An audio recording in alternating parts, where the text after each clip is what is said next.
Bakunzi ba Radio Television Burundi bwiza turongeye kubaha ikaze mu biganiro bica kumbonesha kure yanyu ni Nadia Ininahazwe kuri micro kuri kamera ni Uwimana Yves nkuko mubibona rero turi mu kibanza ikibanza ku biro bikuru vyishira hamwe ry'abaskuti hano mu Burundi ahabereye ibirori byo guhimbaza umunsi mukuru mpuzamakungu wahariwe umwana w'umunyafrika mu muhari w'abaskuti twagira ibibakwe rero twashoboye kuronka umuyobozi w'umugwi wateguye bino birori kumbure aratubwira ibitari bike kubijanye na bino birori nuno munsi mukuru mpuzamakungu mu mwanya mutoyi ca tugaruka atubwire byinshi.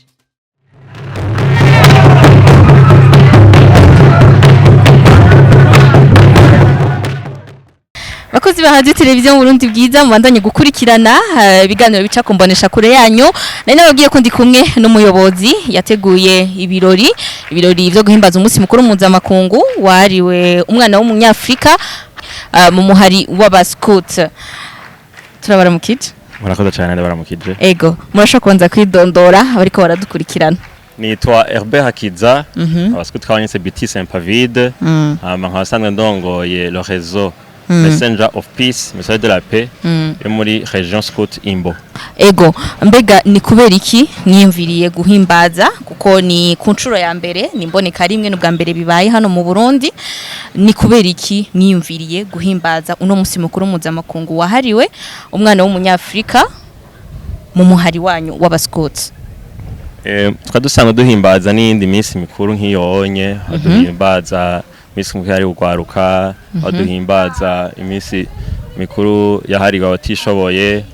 abari mu za bukuru rero ubu twariyumviye no guhimbaza uyu munsi mukuru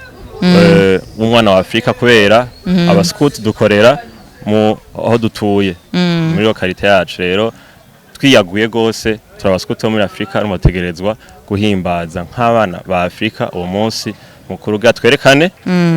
ibyo turekuriwe nk'abana ba Afrika n'itegerezo gukorera Afrika yacu. Ego mbega twabonye ibirori bitari bike twabonye ingabire nyinshi zitandukanye ziri mu muhari w'abaskuti mu bigenza gute kugira ngo muronke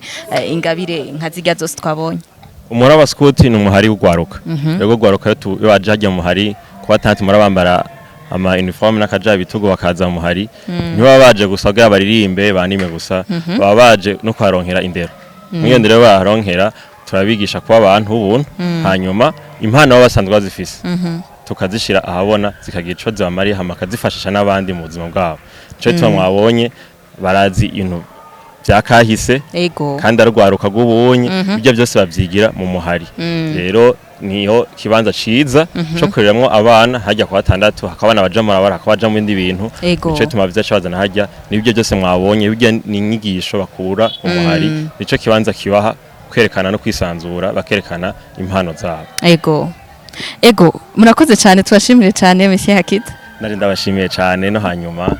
kaza munze makuru ibikorwa bya Scout ni vyiza kandi biteza imbere rwaruka rw'u Burundi cyane rwa Afrika rero murakoze cyane Burundi bwiza namwebwe Burundi bwiza rwaruka ni Burundi bweje namwebwe Burundi bwiza cyane gose zokamukara kwaruka. Ego bakunzi ba television Burundi bwiza murumva ko Hakiza avuga ati mubandanye gukurikirana Burundi bwiza kuko itegerezwa kwitaho iceco cyose kiriko kiraba mu gihugu canyu ciza igihugu cacu ciza ibintu vyiza vyingira kamaro. Ndabutse ko mwari kumwe na Nadia Ininahazwe kuri micro kuri kamera ni Uwimana Yves muandanye kugira subscribe muandanye gupartager zino nkuru nziza z'igihugu cacu. Nadia Ininahazwe ndababwira ati turabakunda cyane.